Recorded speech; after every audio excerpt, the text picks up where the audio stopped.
Cost benefit analysis. Yay, we get to do that today. Hi everyone, hope you're doing well. It's week 6, right? Wow, we are just flying through the semester. What does that mean? That means we're like over a third of the way done already. So awesome. We've really been enjoying this time. It's been a really great time. All right, well, let's just go ahead and jump right on into it with cost benefit analysis. Let me set up the screen share.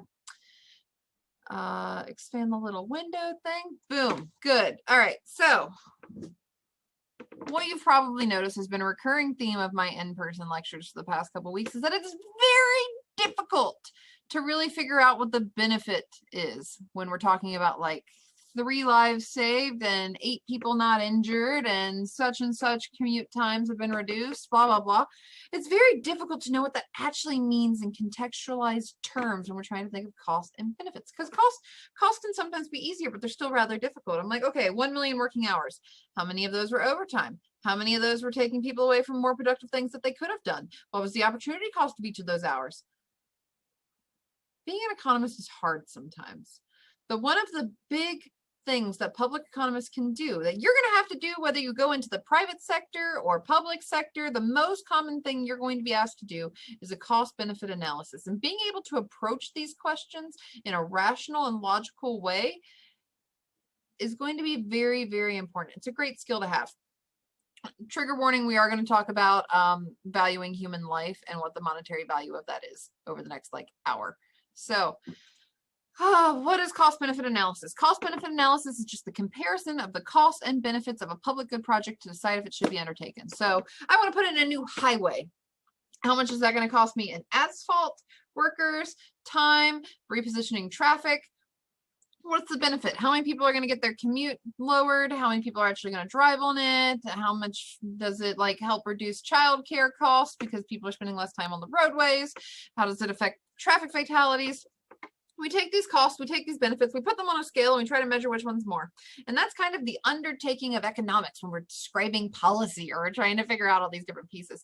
It's a widely used evaluation tool when we're thinking about different programs and projects. It's the basis of why I ask you to do a policy brief, because I want you to understand policy and think logically in your mind through the steps of what is the true cost of this and what is the true benefit of this. When we start thinking about opportunity cost or marginal benefit or marginal cost, because those are really important things that the rest of the world doesn't necessarily see.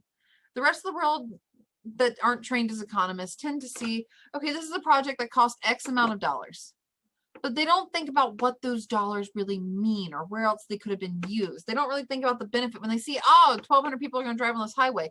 They don't think about the 500 people that are able to pick up their kids from daycare faster, so they're not paying the additional fees, and that's extra money in the economy. They're not thinking about the fact that this takes away different degradation on the other roads to save us money and time over time, right? They don't think necessarily about the valuation of the human life of the traffic fatalities that are avoided or the ones that are put in. So cost benefit analysis is something that you're going to have to do whether you go into the public sector and want to stay in more the government field, or if you want to go into private sector, because a lot of the things you're going to be asked to do in your future econ jobs is as an analyst role, where you're going to have to think about the cost and benefits of different projects. So let's think of a very, very simple spreadsheet, and we're going to be talking about this over the course of this thing and kind of just fill this in over time. So let's think about a very simple, we're going to do some road work.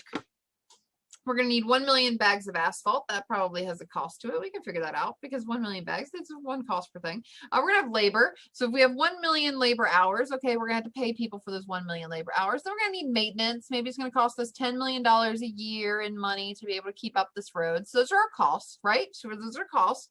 Now we're going to look at what that is compared to the benefits, because we need to think about these costs and benefits over time.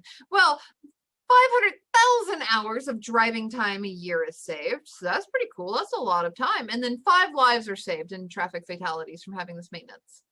The thing is, that's not all in the same terms, right? I'm not looking at X number of dollars versus X number of dollars. This is in terms of lives and hours. What does that mean? How do we approach that? Well, we have a few different ways of approaching it. We have a couple things in our toolkits that we could try to utilize.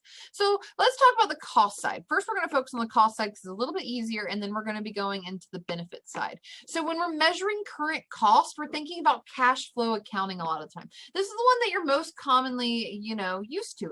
I'm looking at the prompt on my ATM and I see the money go up and I see the money go down. I log into my banking app and I see the money go up and I see the money go down. I don't necessarily care about like what that money's going to do for me in the future. Like, oh my gosh, I spent $8,000 on tuition. I'm not necessarily thinking about, oh, well, that raised the net present value of my future income by over $1 million, so it's not that bad. We don't always think in those terms. A lot of the time we use cash flow accounting because we like to calculate the cost slowly by kind of adding up the inputs and subtracting the outputs. But the thing is, that's what accountants do, and we are economists. We are our own social science breed, and the difference between us and accountants is that we care about opportunity costs because we see to a deeper part of the world. I'm very sorry for my accounting students. There's been a rivalry between accounting and economics for forever, and that's just because there's the credit and debit system of accounting, and then economics say we need to take it one step further and think about the stuff that we're not doing with that money and putting in opportunity cost and opportunity benefit and other things like that. So I'm sorry, there is this rivalry. I don't actually think bad on accountants. I just pick on them sometimes, but in the end, we all get along. So economists, we have this opportunity cost, right? We try to think of what's the social marginal cost of the next best thing I could be doing. So I spend, I don't know, what is this? I just had to fix the fan in the back of my computer because it kept going "Ree!" and I really didn't like that noise. So I have this like ultra duster. So this is like $10 in maintenance cost. Yeah. So in accounting, it would be, okay, I spent $10 on this. Cool. And avoided this other potential cost that I could have had of just replacing the fan. Economists, I'm like, did you see that flip? See if I can do it again. All right, so economists were like, what else could I have done with that $10? And it could be that maybe I could have like gone out for dinner or ordered a pizza. There might have been a next best alternative for the resources that I'm using in fixing this machine, right? So we have to think about the opportunity cost, and measuring the opportunity cost faces a lot of different challenges because I don't know what your next best alternative is. I don't know it for 3.8 million people in the MSA of St. Louis, right? I don't know what every single one of theirs is if I decide to update a road. So we have imperfect markets. We have asymmetric information. I don't necessarily know everybody's information. They don't know my information. Different parts of the market know different things. And because we have imperfect markets, that means that there's going to be some sort of economic cost. And these costs are associated with diverting resources from its next best use. Instead of taking the $10 out to go get pizza, spend $10 on the air duster thing that apparently had to be 18 years old to buy. Thought that was weird. But okay, so I've made that choice. I need to think about what cost was there really for diverting that money. Okay, so maybe I'm more hungry.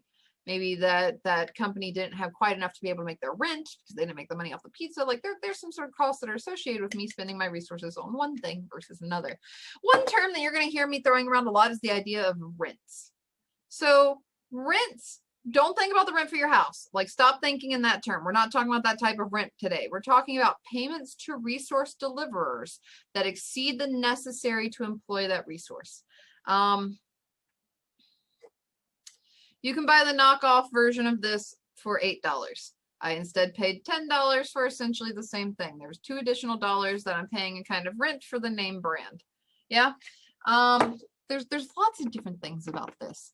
If labor is efficiently employed, then wages are a social cost, right? If I'm using people on this project and they're doing a good job and we're using all the people efficiently, then the wages that I'm paying them are going to be the social cost for maintaining a roadway, right? If some workers are unemployed, then we value their time at the value of their leisure, not necessarily their wage. So if we have only so many workers working, and then we have some workers that are at home that aren't necessarily working, then kind of what the value of their time is what they value their leisure at. How much do they enjoy Netflix? Like, how much do you have to pay them for them to come into work? That's kind of the value of their leisure, right? The value of their leisure is likely to be above what the equilibrium wages for most workers, but there's also some instances where it'd be below the equilibrium wages. So that's kind of interesting. This kind of is thinking about our supply and demand of labor or of jobs. If we're supplying jobs and people are demanding jobs, what is that equilibrium wages? This is going all the way back to like chapter 6 in your Econ 112 class. So I think that's kind of interesting, these imperfect markets. And the imperfect markets, let's have an example of this. By the way, let's just sidebar, rents. Your professors don't tell you this, but anyone who's assistant professor or above, so assistant professor, associate professor, and full professor, probably have a PhD, right? 90% of getting a PhD is just pretending you know what you're talking about until enough years have come by that you realize that you actually know what you're talking about. So when I first started my PhD program, there was like this person in a suit. He wore like a suit every day, and he's like, ah, yes, Ricardian rents. And I was like, yes, Ricardian rents. I totally know what that is. And I went to my textbook and just started like looking for what these Ricardian rents were, because I had no idea what this person was talking about. I was just completely like lying that I understood. I didn't really understand it all. And it turned out to just be this exact same thing, except employing the resources of land. And that was the whole theory of this thing that this person was on this high horse about for 5 years that I finally got to understand. So that's just pointing out the fact that like economics is a learning experience. And if you want to take these to the next few levels, half of it's just faking it till you make it, but it's actually really, really cool once you start to understand and your eyes like light up and you're like, oh, this is neat. So anyways, that's just a small story about like this version of rents and how I didn't understand it at first, but I eventually did. So let's have kind of an example of what this means for the labor market, right? Because we're not talking about Ricardian rents of land. We're talking about just rents of wages. So suppose that the minimum wage of a construction worker is $20. All right. So maybe I need to hire people for this project, right? I need people to fix this roadway because we're trying to fill in that spreadsheet that I had earlier. So let's fix the roadway. Okay. So I'm gonna pay minimum $20 to each construction worker. But what would that construction worker's next best alternative is? Well, maybe the market wage for everything else is $10, like movie ticket workers or doing some sort of like entry-level data analysis or something. That might be $10 and I'm paying my construction workers $20. Well, that means that there's an opportunity cost, right? The opportunity cost of the project is the next best alternative for these construction workers. So it's the $10 an hour for these 1 million labor hours. $10 million is the opportunity cost. But I'm paying them $20 an hour for these 1 million labor hours, which is $20 million. The difference between that $10 million and the $20 million, that additional $10 million chunk, that's the rents. That's the rents that we're paying. And it's just kind of a transfer of rents from government directly to workers because we're paying them above what their opportunity cost would be by a certain amount. And it's not counted as the true economic cost of a project. That's the difference between us and accounting. Accounting, the $20 million would be the cost of the project. For economists, we're thinking about what the next best use of these people would be. And that's $10 million. So we have a $10 million difference for the rent that is not necessarily the economic cost of the project because we could have paid them as low as 1001. All right. So now let's think about future costs, because now we're thinking about, okay, so we have 1 million hours that we had workers working, but what about like in the future, right? We're going to need some repair work in the future. How do we value the $20 we pay someone tomorrow versus the $20 that we pay them today? Well, how do we measure these future benefits against current costs? We use this thing called present discounted value. If you've taken 320 yet, you should have heard this term. And if not, let me know so I can yell at your 320 professor. But this uses essentially the discounting at the social discount rate. Present discounted value just means $1 next year is worth 1 + R times less than $1 now, because $1 could hit our percent of interest. Let's say the interest rate's 7%. Yeah. So I could put this $1 today in the bank and have $1.07 tomorrow. That means $1 that I pay tomorrow is minus 7%. Let's say that's 93 cents, even though technically I think it works out to like 93.4. And like 93 cents today is what that dollar tomorrow is actually worth. So we have to present discount. If we're thinking about, okay, if we're gonna put this much into a project in the future, what does that really mean today? What is my cost today of that? Well, I can invest up until that point, right? So we have the present discounted value where we're looking at all the future costs and eventually all the future incomes. And we think about what that means in today dollars. which we have to adjust for interest rates. Then we look at the social discount rate.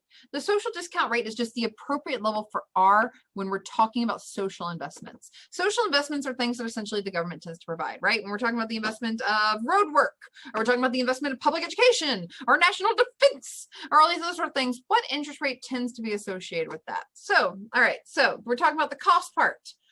Asphalt, real easy, $100 a bag. Like that's something we're paying for, right? So we know $100 million. Labor. Well, we're gauging labor in our econ brains based upon what the opportunity cost is. So look at that. I'm not paying $20 an hour right there. I'm really paying $10 an hour because that's what their opportunity cost is. The rest is just rents that I'm paying them. So maybe 10 million. Maintenance, if we're looking at the money that we're spending tomorrow, well, $10 million a year. Well, that's like $930,000 today for the next year. And then the year after that, well, we're going to take away 7%, then 7% again. So maybe 188,000. Whoa, what? Yeah, 8.88 million. So 9.3 million, 8.8 million. Keep discounting them over and over by 7% each additional year onwards. Add them all together, it's like 143 million. No, I'm not going to ask you to calculate that. Just know the fact that present discounted value just looks at all the future incomes or costs, and you break it down by a percentage each year based upon how far out you are. And we set that at the social amount. All right, so let's say that our first year cost in this is 110 million. It's the asphalt and the labor. And then the maintenance is over time going to cost us this initial amount of 110 plus the 143 of the maintenance over time, because we're looking at the present discounted value of all future years. That comes out to like 253 million are true cost in economic terms. Accountants would look at you with terrified looks in their eyes if you told them this, because they're going to care more about the $20 an hour that we're paying to people and not necessarily what our costs are on a recurring basis later on based upon the social discounted value. But in economist terms, let's say the cost is 253 million. Okay. So let's do a practice problem real fast because I need to make that a little bit more salient for everyone. Let's say that we had 500,000 labor hours. Okay, if we have 500,000 hours of labor, what does that really cost? Well, to an accountant, they're going to say, how much are we paying them? So in this, let's say that the market wage is $20 and the amount that we're paying for the project is $25. The accountant would say, 500,000 times $25, that's 12.5 million that we're spending on this project. That's the accountant amount that we're spending on this project. But we're wondering what the opportunity cost is. So us with our economist thinking caps, we look at it and we say, okay, if we had not hired them at $25, they would have gone to the market. If they go to the market, they would have made $20 there. 500,000 labor hours times the $20 that they could have made elsewhere. Well, that equals $10 million. $10 million is our opportunity cost of employing for this project, and the extra 2.5 million, the difference in between the 12.5 and the 10 million that we have when we're looking at the 25 versus the 20, that 2.5 million difference, that's actually rent, because we are renting this labor and we are paying an additional amount above what we need to, above the opportunity cost. The opportunity cost would be about 10 million. That's what I'm going to be asking you to look at in your problem. So in your homework, I'm going to give you kind of a situation of how many hours do we have, what the market wage would be, and what our wages paid for a project would be. And I need you to tell me kind of what the accounting version is versus what the economist version is. So what's our opportunity cost, and then how much of that is actually going to be rent. And that's going to be the difference between your accounting and your opportunity. Boom! Boom, we got this. Yeah. So how about we measure the benefits? So we talked about the cost for a while, but we have benefits too, right? There's good things that come from having a road that works. I think earlier we had said, what, 500,000 hours of driving time saved and 5 lives lost. But what does that mean? Because neither one of those are in dollar amounts, right? So we have to figure out some sort of valuation that tells us if this is a good project or not. So suppose we can show that this 500,000 hours saved. Let's suppose we can show that time is going to be spent at work. I know that's already kind of assuming a lot, right? Because if you're driving home really fast from work, are you just going to work extra? No, probably not. If you cut out of work a little early and you take the faster highway home, are you going to work extra? Probably not. If you show up to work early, are you going to go straight into work and start working early? Or are you going to sit in your car and watch TikTok videos for the next 30 minutes until your shift starts? So we're already making one strong assumption. We're going to assume that we can say that all of this time that's saved, people are going to spend working. Well, if we can say that, then we can say that some of the benefit or some of the value that they have from this time saved is going to be equal to their wage, because that's the additional amount of money they're going to make for each one of these times that they spend at work. But there's problems with that, right?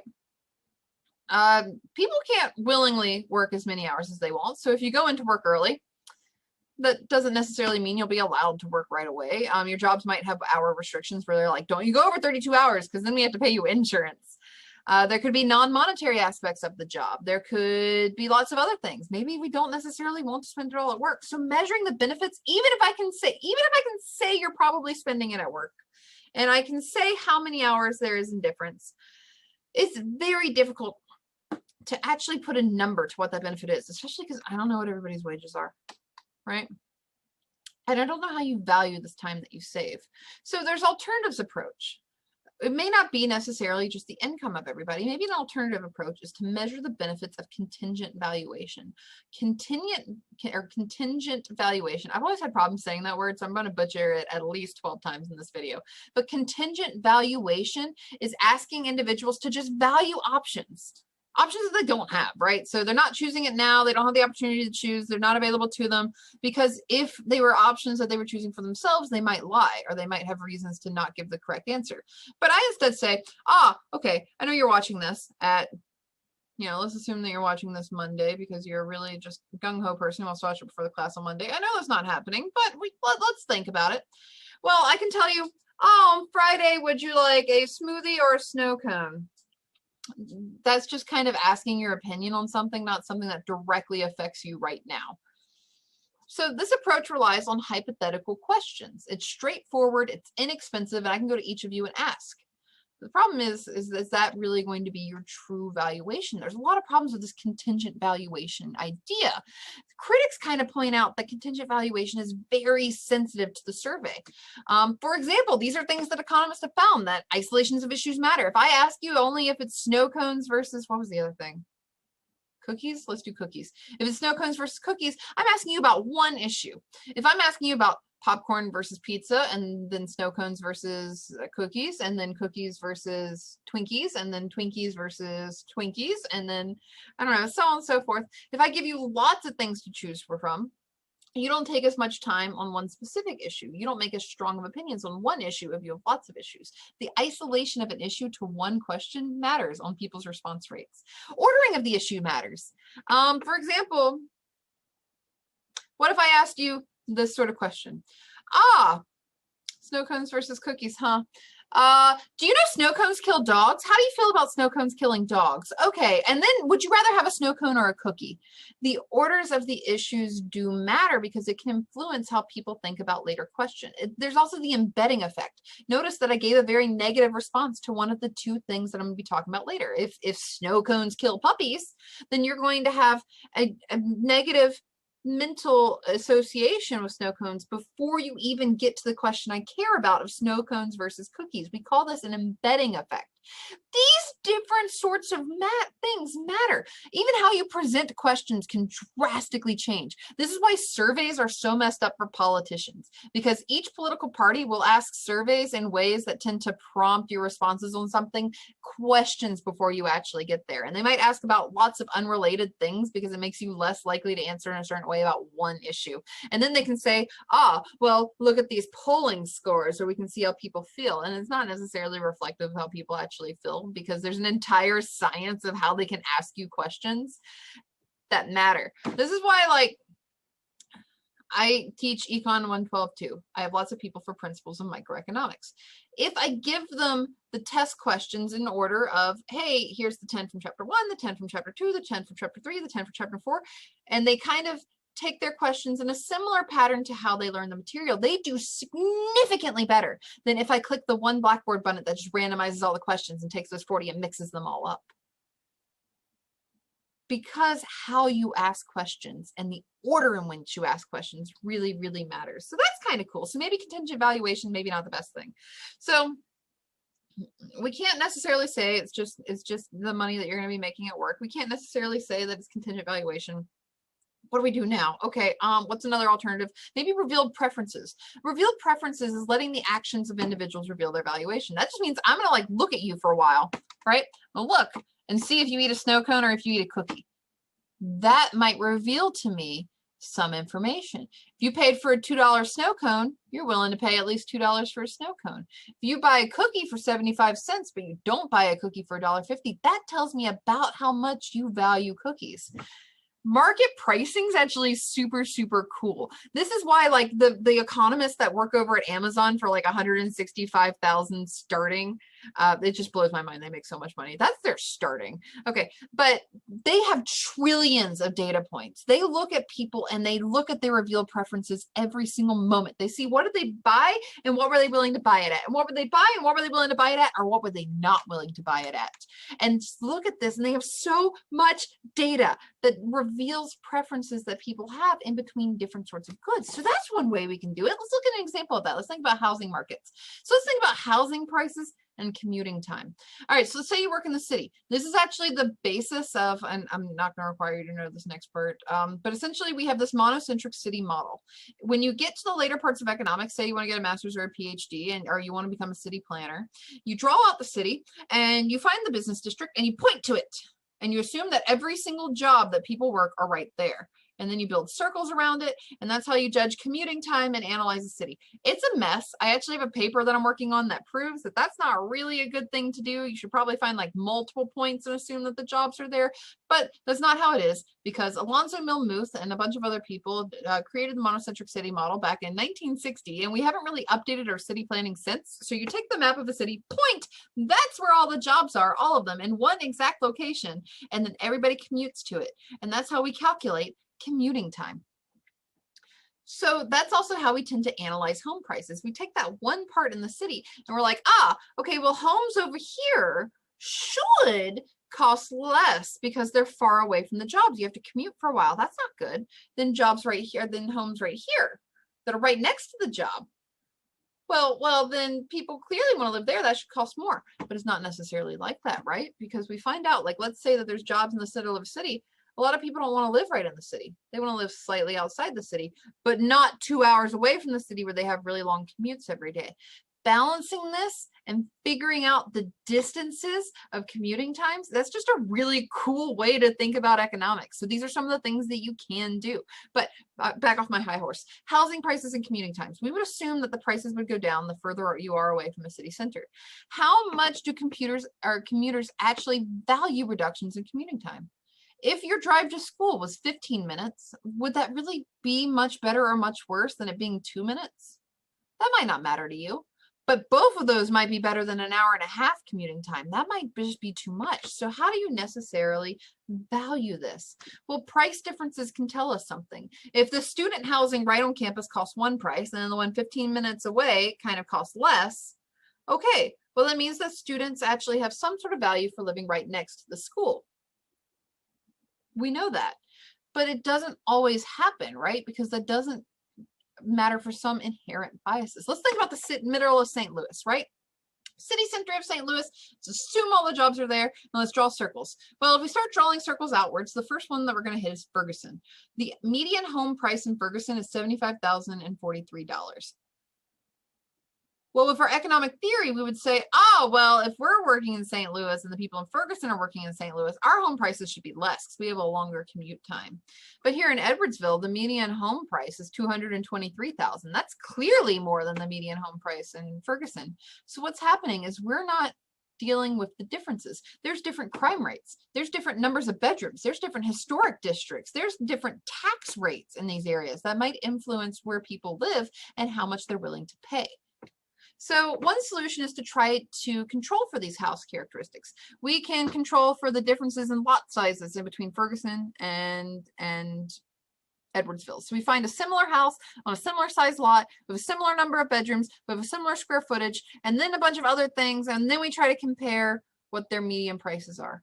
But that still might be hard because we can't look at some of the soft attributes that are hard to look at, like, do they have granite countertops? When was the last time that their chimney was swept? Do they have an HOA?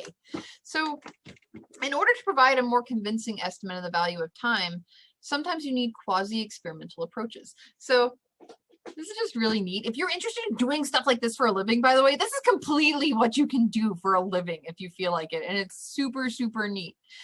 but sometimes we need quasi-experimental approaches.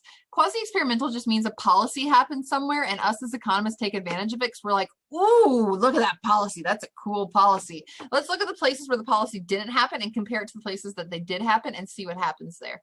So Deacon and Sonstali, back in 1985, I'm so sorry if I butchered that last name and one of y'all know him. But they looked at how much people like save by standing in line to buy price controlled gasoline, because back in like the 70s and 80s, there was massive gas crises. I think they actually had started in like 1978, and part of it was because of diplomatic relations falling apart. Anyways, there were some places with price controlled gasoline where gasoline was much cheaper because their prices couldn't go up by certain amounts. So people would stand in line for very, very long periods of time to get that cheaper gas rather than go to larger gas stations. They saved about $21.50 an hour doing that. So that's kind of cool. That means that people were willing to pay money for like commute related expenses. This tells us something. So we can have some sort of value for the time people are spending for all these additional hours. It can be the wages that they get. It can be the contingent valuation of what we're asking. It can be their revealed preferences. We can look at all of that. But what about the lives saved? Remember in that original spreadsheet, we had 5 lives saved, and that's a benefit. How do we value a life saved? Well, that's a very complicated question. So a lot of inventions, saving lives are the central benefit, right? Why do we have seat belts? It's not because it makes your car look pretty. It's because it tends to save lives every year, right? Why do we have reinforced parts of different planes? It's because it makes it less likely to go down if it strikes a bird or a bullet. Why do we have, I don't know, why do these chairs have a regulation limit on how far back they can go? It's so that the central mass doesn't go too far and you accidentally plop and hit yourself in the head. Saving lives is actually a central benefit that we try to like argue for most inventions. Like, why do we have this? It's because we save lives. But valuing human life is difficult, right? Because there's lots of people who, when we go into cost benefit analysis, say, well, human life is priceless, obviously. Just obviously. By this argument, if all life is priceless, then we can't tell you if one good is better than the other because it's the idea of infinity. What's the difference between 5 infinities and 1 infinity? Mathematically, they're the same thing. So saving 5 lives and saving 1 life, if we can't put numbers to it, if we can't put some sort of comparison, we all say that all projects are the same, but that's not necessarily true because saving 5 lives might be better than saving 1 life. Sometimes. We don't know.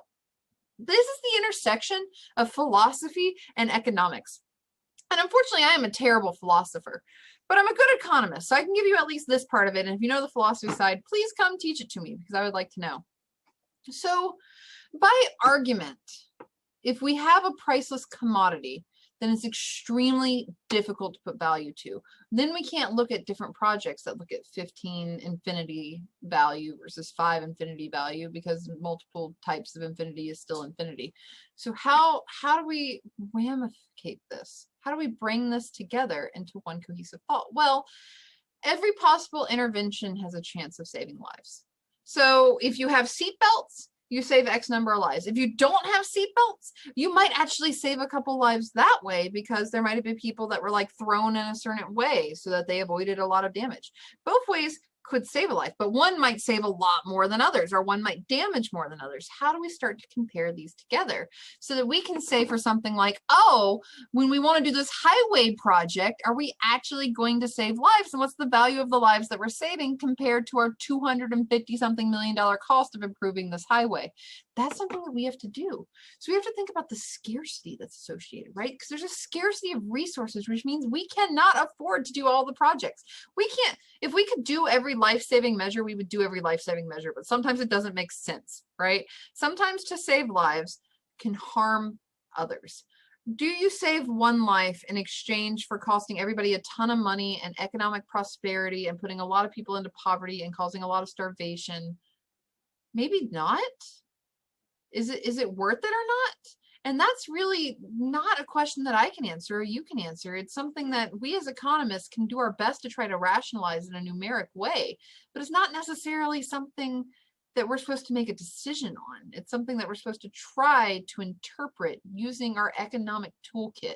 And that's why public economics is so drastically different from other types of econ. If you're talking about law and econ, you're talking about torts. If you're talking about health economics, you're talking about how to like fund a hospital. If you're talking about labor economics, you're talking about how much to pay people. If you're talking about international, you're talking about interest rates. But we're talking about in public, how much is a life? And that makes it a sort of difficult subject sometimes, especially because a lot of the time we're not talking about private goods. We're talking about goods that we already have an issue trying to fund because they might be excludable. They might be rivalrous. So when we talk about this, this means that we must value a life if we want to compare how many lives each competing project can save and choose the best option for that. We're going to have to put a number to it because we can't think in 15 infinities times 5 infinities because then we're looking at 15 times 5. We're not looking at the valuation of a project. So, oops. Let's think about the GM recall. This one's actually pretty famous, so this is kind of a cool one to think about. So GM, way back in the day, had this line of pickup trucks in between 1973 and 1987 that had this side-mounted gas tank. So like, look at a truck and think about like just your gas tank slapped onto the side of it. Like today we might say, that might be a little dangerous because if the truck was hit in a particular way, if there was a certain angle it was hit at, it would instantaneously catch fire and kill everybody in the cabin, which is not good. In 1993, a lot of data came out about this, and consumer groups demanded that GM recall the 5 models of the cars that were having these explosion issues. To recall the cars would cost the company about $1 billion, like with a B, $1 billion. And at most, at absolute most, it would save 32 lives. Well, that's getting into a gray area, right? Because that's a lot of money. $1 billion, that could fix the water in Flint, Michigan, right? To save 32 lives. So you're having to value that. So what happens if we divide 1 billion by 32? That comes out to about $31.25 million a life. And you have to think like, what does that cost really equal to? So instead of paying $31.25 million a life, GM worked with the government and they came to a settlement. And this is the really interesting part because it shows us some of the valuations between different ideas. In this settlement, GM provided $50 million to supporting education programs about seatbelts and drunk driving, which actually helped save lots and lots of lives. They undertook research in burn and trauma treatments, which made it so that a lot of people who were in accidents could have better standard of living than they ever could before. And they bought 200,000 child safety seats for low-income families that couldn't afford it. The safety seats alone were estimated to save 50 lives. So this gives a cost per life saved at $1 million. If they would have fixed the cars, it would have been $31.25 million per life saved. In this way, with this new settlement, they're spending less money for the company and they're saving more lives at a cost of only $1 million a life. So what do? Do you take the really high cost, low number of lives saved, or do you take the lower cost, many lives saved? That's a tough question. What about, let's think about the UK rail system, right? So way back in the day, I was in what, second grade, so I don't actually remember this at all. But in October 1999, a commuter train crashed in London Paddington Station. It killed 31 people from this commuter train crash. The public was outraged. They started protesting. They were really upset, and demonstrators were like, "You must fix this station." Well, some advocates came together and they started to propose this plan for the changes that they wanted made to the train system. The proposed changes would have cost them between $3 and $9 billion and would have saved about 1 to 3 lives a year for about 30 to 50 years when all the work would have been outdated and had to be replaced. So in the best case scenario, saving a life in this situation would cost about $20 million each. In the worst case scenario, where it only saved 1 life a year, it would cost about $300 million per life saved. That's enough. $300 million. That's enough to like feed a lot of families. It's enough to get a lot of people who are homeless out of the street. And that's tough, right? Making that decision. Do you save this 30 or so lives for this $300 million per life? Or do you help get tens of thousands of people out of poverty and homes to live in and give them a better life so that they're not suffering? That situation, that's difficult. That's very difficult to understand, and nonetheless to make policy about. So a lot of public economists are faced with situations like that where we have to try to put a number to things to rationalize what's the best way to go about it. Many more Britons were killed on the road every year than they were in this railway, by the way. So this one railway accident happened that killed 31 people. On average, 1 to 3 people a year died on the railway system. But in traffic fatalities, hundreds of people were dying. They say thousands of people were dying. And if they were to fix the roads instead, they could save a lot more lives for a cost of $2 million a life, as opposed to $300 million a life for a lot fewer lives. If you only have enough money for one project, do you save hundreds of people for $2 million each, or do you save 50 people, 30 to 50 people for $300 million each? That's interesting. So in the end, the UK government didn't commit to installing the expensive rail systems and instead worked on their roads. They're like, you know what, we can save more lives for a cheaper price this way. The only reason we're able to make these sorts of decisions or these sorts of comparisons is because sometimes as public economists, we have to put a number to a life. We can't say that everything's infinitely valuable because infinity equals infinity. We have to give some sort of rationalization to what those costs are. So the value in saving lives, we can think about it in a few different ways. It can be in the present discounted value of the lifetime earnings.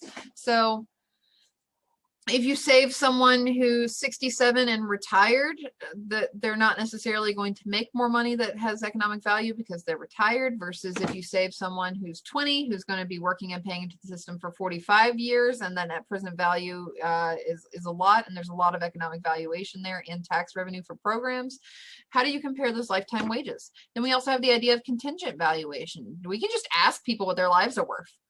If you came and asked me, you said, hey, how much is your life worth? I'd probably be like, get like 150 people out of poverty and feed like another 300 for at least a year. Then you can just like, I guess off me is too strong of a word, but that's kind of what I would agree that my life would be worth. We could just ask everybody that. They're not necessarily going to die at any point. We're not asking them to actually make this decision, so they're not likely to lie in those situations. We could ask them what their contingent valuation is. We can look at their revealed preferences, estimate the extra cost consumers pay for products that reduce the risk of death. If I pay for a helmet when I'm riding my bike, that's a cost that I'm willing to pay to prevent risk of death.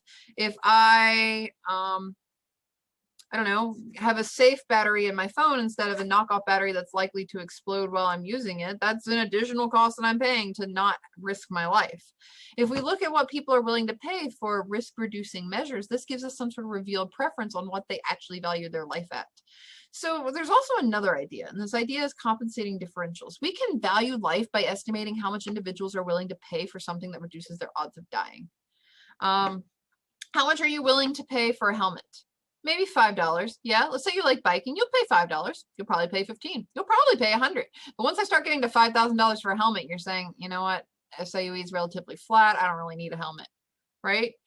There might be some sort of difference in what you're willing to pay for different risk reducing things. And we can value those and think about the compensating differentials, or the differences in what you're willing to pay for these compensations of risk reduction. The extra safety is called compensating differential just because it compensates workers for lower wages in these situations too, because it's not just your own safety ideas, it's also what happens in these situations. Let me give you an idea. Let's say that you're a construction worker and you can either make $50 an hour. Oh, actually, this is something that does pay $50 an hour. Underwater welding is one of the most dangerous jobs that you can have in the world. You go underneath ships and you weld parts of the steel structure, and you might have to do that in different sorts of currents that could slash you around and stuff while you're having heavy equipment. That it's very, very dangerous. So you can make $50 an hour for underwater welding, or you can make $38 an hour to weld safely on dry land with insurance. Okay. If I paid you $38 for the underwater welding or the on land welding, you're probably going to go, oh, I'm going to take the safe one of on land, right?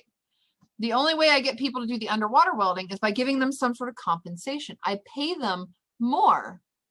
I pay them a differential because I know that it is an inherently risky job, right? So I might pay them more and compensate them for the risky job. Or in the other direction, so the direction that I'm kind of talking about, there could be a compensation in lower wages for safety. Maybe someone who did underwater welding wants to be safer, so they have to give up and take some lower wages for the safer on land welding. So compensating differentials is just additional or reduced wage payments to workers to compensate them for negative or positive amenities of a job. So if there's an increased risk of death, I pay you more. If there's a lot of safety cushiness and you get lots of vacation days, I pay you less because the danger of your job is different. When we do this, actually, if we go around to all the underwater welders and all the mechanics and all the economists and all the people in classrooms, and we started doing this and we did the compensating differential, it turns out people tend to value their life at about $9.6 million. Yeah, that's true. That's just kind of interesting. And the differences that you take in your paycheck over your lifetime relative to your risk and how you don't do riskier jobs for more money, it seems that on average, people value their lives at about $9.6 million. Well, that gives us a number. That gives us a number to the valuation of human life based upon just the differences that we have in paychecks. So let's think about different types of regulatory concerns. So let's say about 9.9 million. That's the value of statistically of a human life to this compensating variation or compensating differentials. About 9.9 million. Okay, so once we go over 9.9 million, then these regulatory changes are more expensive than what the lives would actually be if we're basing the valuation based upon this differences in income and work preferences. So that would be like child-proof lighters, cheap, saves lots of lives. Good. All right. Food labeling, cheap, saves lots of lives. Good. It turns out it only cost about half a million compared to a $9 million valuation. Okay, yeah, sure. $500,000 per life saved relative to 9.9. Okay. Reflective devices, child sleepwear flammability, because it turns out that children actually did light themselves on fire a lot. Rear up shoulder seat belts in cars that come across.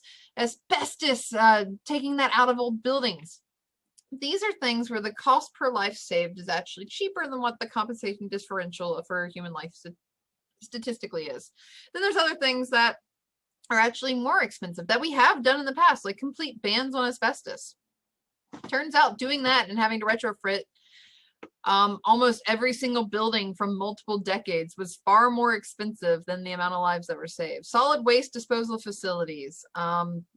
Turns out to not actually, it's very expensive per life saved because people were fairly safe in the way that they were disposing things. It cost about 136 million per life that was saved from just disposing things differently. Cattle feed changes cost about 231 million per life saved. So it's really interesting. We've had regulatory concerns all across the board, but the thing is, we don't necessarily measure those regulatory concerns and their overall costs based upon what is it compared to the compensating differential. But as public economists, we do, and that's just morbid and interesting at the same time. So let's start discounting future benefits. Notice that we had discounted future costs before. We looked at like, these are all the maintenance in the future. I'm going to take my present discounted value of all these to have an idea of what this cost really is in today dollars.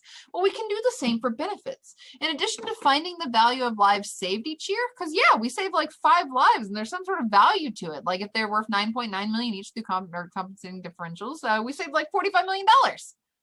Cool. But we can also discount the future benefits. Maybe they might all pay their taxes and we might think that they have like fairly average jobs. Maybe one of them might cure cancer or something. There's some sort of present discounted benefit for all the benefits that they will have and do in the future based upon what's relative to today. So choosing the proper discounting rate is important. I can't give it 100%. I can't say that like, okay, there were 45 million today and nothing tomorrow. Because that doesn't necessarily make sense, right? I can say, okay, maybe let's say that these 5 people together make $500,000. So that $500,000 today worth about $500,000. The $500,000 that they'll make and put into the economy tomorrow, I got to discount that. Maybe that's actually worth like $460,000. And the next year, maybe $420,000. There's got to be some sort of discounting to potential benefits too. this is interesting because some projects have benefits that are extremely long lasting or don't get seen for decades or centuries. Reducing global warming makes almost no difference today, but it will make massive, massive differences a few hundred years from now. But the thing is, it's really hard to get people to care about global warming, right? Because the present value of really, really good things hundreds of years in the future, when we discount it by that rate, isn't very much today. It's a little bit of happiness today of, oh, cool, we're not going to die in 500 years. But that's completely different than the amount of benefit that might exist in 500 years. So when we start talking about very long timelines, that makes it even more confusing, and why we have to have the right social discounted rate for these present value ideas. So how much does it cost to avoid a traffic fatality? This one's actually pretty interesting. In 2003, Oregon was like, we're going to get rid of 35% of our state troopers. So I'm not talking about police officers. I know there's a lot going on right there. That's a whole other subject. I'm only talking about state troopers who enforce traffic laws on highways. Okay, so we got rid of 35% of the state troopers that enforce traffic laws on highways. This led to significantly lower enforcement of traffic laws, right? If you all of a sudden you have a third less people who can go out and look at the highway, then there's going to be a third less people to catch people doing crazy stuff on the highways. So this set up a cool quasi-experiment, right? Because us as economists, whenever there's a policy change, we're like, ooh, let's compare places that didn't change to you that just changed. And let's see what this policy actually means, right? So this is a quasi-experiment because Oregon touched Washington and Idaho. And Washington and Idaho did not change their police force. They had the same number of state troopers. So we looked at Oregon, which reduced the number of state troopers, and compared them to Idaho and Washington. So that has Oregon as the treatment group. They were the ones that had the change. Washington and Idaho were the control groups. They were the ones that did not have the change, just so you know. So a study by Greg D'Angelo and Hansen estimated that not reducing the state police force, if they wouldn't have cut out those 35% of jobs, would have saved 2,100 lives at a cost of $670 million, which means that the cost of a life in that situation was about $309,000 for every additional life they could have saved in Oregon by not doing this policy. That's kind of interesting. Let me talk about D'Angelo for a minute, just because I think this is a really interesting person. And if you want to know the next level of economics, I may as well tell you who the famous economists are. Greg D'Angelo is actually a really interesting person. He runs these coding workshops that help like undergrads and grad students who want to learn how to code and figure out how to code during the summer. But one of the things that he's doing, back here in 2014, he was still like figuring out things about traffic fatalities. Today, a lot of his research actually has to do with like legal prostitution and human trafficking. And he's like working with law enforcement to create different sort of economic models to be able to figure out like which areas might be more prevalent to human trafficking to try to save lives. And he's like saving hundreds of lives using economic theory to just figure out where you can go to raid places to like save these lives, but also give rights to people who want to do this in like legal or safe or consensual ways versus like human trafficking. And it's just, I don't know, I think that's really neat. Scott Cunningham over at Baylor, so Greg D'Angelo's at Claremont, Scott Cunningham's at Baylor, Angela Dills, who also works with them, I forgot where she's at, but they all tend to work together on a lot of these projects that are just like for the purpose of actually making the world a better place using econ. And like just so you know, if you're sitting there in your chair like, what am I going to do with my econ degree? Can I actually make a difference in the world? You totally can. There are people who do, and those are like the rock stars of our profession. So if you ever want to know more about that, let me know. I can point you in those directions so you can hear all about kind of the cool work that some people are doing. Anyways, so now we got to think about the cost effectiveness of some of these policies, right? Because some things are cost effective while other things aren't. Because we just saw in that one, it would have cost only $309,000 a life saved to save lives in Oregon. That's much cheaper than the 23 million we were talking about in the GM recalls at the beginning. So what's really the difference? What's the cost effective measure? Well, cost effectiveness for a project is determined by how an almost immeasurable benefits, how they're viewed or desired regardless of the level of benefit. And we kind of can only compute costs, right? We can easily figure out what asphalt costs, and we can easily figure out what labor costs, but figuring out what the true valuation or benefit is, that's very difficult. So finding the cost of a life saved and choosing projects with the lowest cost, this is a way that public economists avoid making judgment calls about the value of life, right? Because it's not our job to figure out which lives are most valuable. There's philosophers, there's other people, that's their job. As economists, what we do is we look at the cost and what's feasible. And we can say, okay, we can save 2,200 lives at 309,000, or we can save 35 lives for 23.5 million.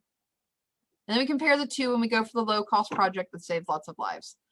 That's being a public economist, and it avoids us making judgment calls where we don't think with our feelings, because this is the idea between positive statement and normative statements. I feel blue shirts are cool versus blue shirts sell 4% more of the time than green shirts. That's a testable implication. Our job as public economists is to take these feelings, make them testable implications, look at the cost, compare them, and then pick the cost-effective project.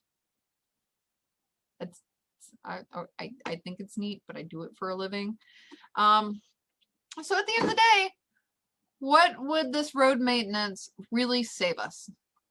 So we know that if we look at the asphalt, it's about 100 million in asphalt, 10 million is the opportunity cost for these laborers. If we look at the present discounted value for all the future maintenance that we have to do, it costs us about 143 million for a total of 253 million for this project. If we're kind of thinking about wages and how much people are going to be spending at work and kind of their revealed preferences for this amount of time that they're not spending on their commute, we find out that there's about $22.70 per hour that we're giving back in benefit for each hour saved. So for $500,000 a year, there's about 11.4 million in benefits. If we save 5 million a year, and this is only for the first year, so 11.4 million in benefits. Okay. Then we save 5 lives a year. We already figured out earlier about 9.6 million through compensation differentials of like how much we value each of those lives. So that's 48 million a year in benefit that we're getting from saved lives.